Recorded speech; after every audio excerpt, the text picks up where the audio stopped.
Number 1.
Thank you.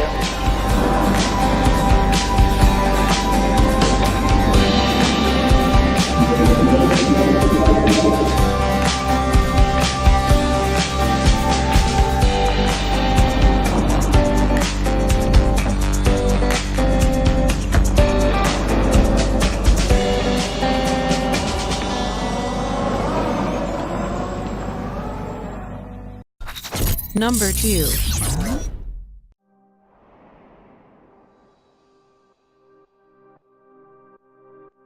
Volvo Cars' user interface Sensus is ready to take the center stage in the groundbreaking Drive Me project that will put 100 self-driving Volvos on public roads around Gothenburg in 2017.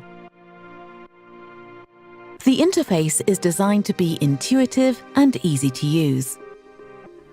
While driving autonomously, the car turns lost commuting time into quality time by keeping the driver well-informed, relaxed, and confident that the IntelliSafe Autopilot is completely in control. Sections of the route available for autonomous driving are displayed when the journey is programmed into the navigation system.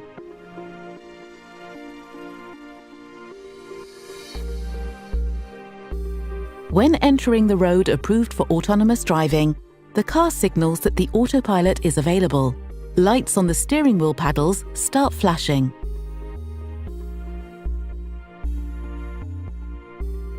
Once the two green bars in the center meet, the paddle lights shift to green and the autopilot confirms that the driving and the supervision is delegated to the car.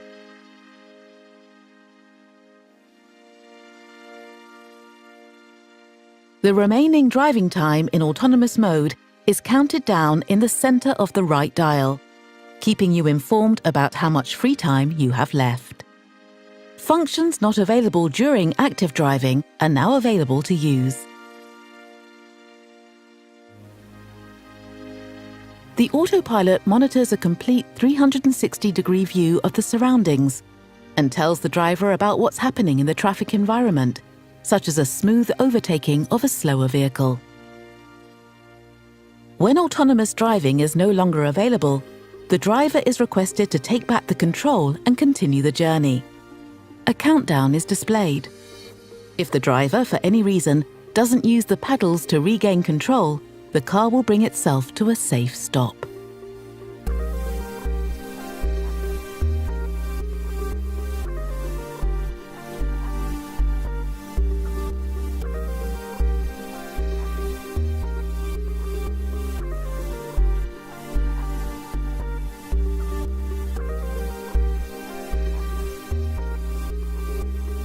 The self-driving Volvo will safely handle every aspect of the driving while you focus on something else.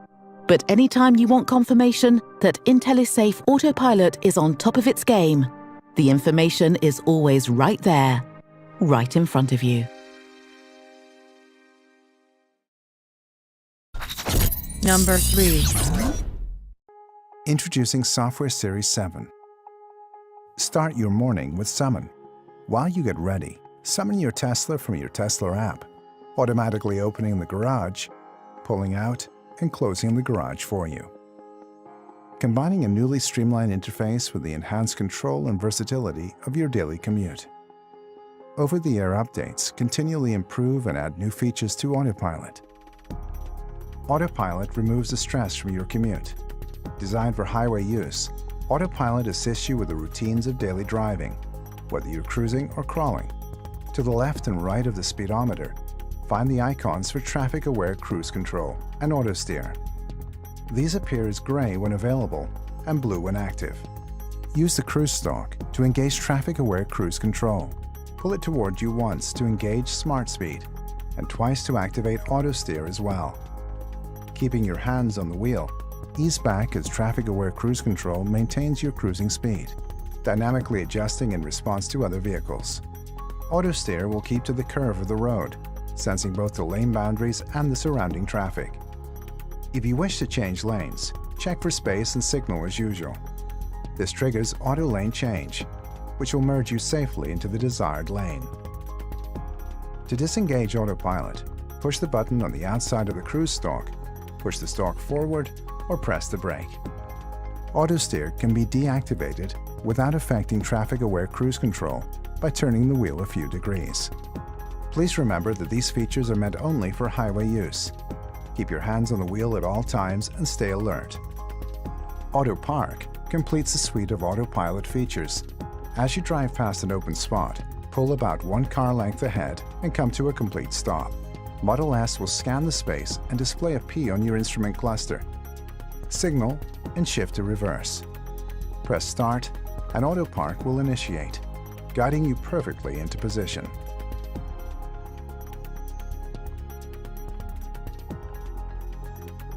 Autopilot changes the way you relate to your drive. It expands your awareness of Model S and its surroundings, enhances your ability to respond, and gives you more comfort and energy during and after your drive. Number 4.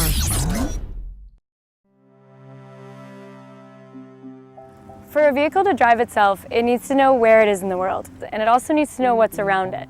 Based on these factors, it needs to be able to make smart and safe driving decisions in the real world. And once you get in the car, you start to get a real feel for the way the technology works and what it's like in real driving situations. So there are a few things that have to happen before the car can safely drive itself. First, it has to figure out its location in the world. So we use GPS, but GPS isn't always that accurate, which is why we rely on our other sensors like the laser, which picks up on details in the environment that help us identify our more precise location. So think of the sensors as the car's eyes and ears, but with eyes that can see far off into the distance and 360 degrees around the car. And the great thing about having all these sensors is that they can talk to each other and get cross-checked information about the environment. So while we take in a ton of information using our sensors, it's our software that really processes all of this and differentiates between objects. All these objects are visible on the laptop that the safety drivers use while testing the vehicles. Based on what the vehicle senses and processes, these objects will be represented by different colored boxes. Cyclists will be red, pedestrians yellow, and the vehicles will appear as either green or pink. These boxes demonstrate the processing that takes place within the software. And think about the complexity here. People look different, cars have different shapes and sizes, Yet, despite these nuances, the software needs to classify these objects appropriately based on factors like their shape, movement pattern, or location. For example, if there's a cyclist in the bike lane, the vehicle understands that this is a cyclist, not another object like a car or a pedestrian, so the cyclist appears as a red box on the safety driver's laptop, and the software can also detect the cyclist's hand signal and yield to them appropriately. When our engineers think about where the car should drive and how, safety is always the top priority. So the vehicle takes into account many things like how close it is to other objects or matching speed with traffic or anticipating other cars cutting in. For example, as a passenger, it can feel a little uncomfortable passing by a large vehicle on the road. Our engineers have taught the software to detect the large vehicles, and the laptop shows them as larger boxes on the screen. As our vehicle passes by a large truck, it will actually keep to the farther side of the lane and give ourselves a little bit more space. We've also taught the vehicle to recognize and navigate through construction zones. The vehicle sensors can spot the orange signs and cones early to alert the car of any lane blockage ahead, and then we can change lanes safely. Another thing that's really important is for the vehicle to drive in a naturalistic way, because when it's natural and the car abides by social norms on the road, it's also safer. For example, at four-way stops, people typically rely on eye contact to communicate whose turn it is. And in our case, the vehicle inches forward into the intersection to indicate its intent. So my role as a safety driver is first and foremost to keep the car, myself, and everyone around me safe. And in addition to keeping the car safe, I also provide detailed feedback to developers and let them know the car does anything that maybe I wouldn't have done personally. Maybe the car wasn't assertive enough in a lane change or wasn't fast enough at a green light. We provide the detailed feedback so they can fine-tune the whole driving experience. By getting out there and driving in the real world, we're getting a better understanding of what exactly it's going to take to improve the safety and comfort and ease of transportation. And that's really what our project's all about.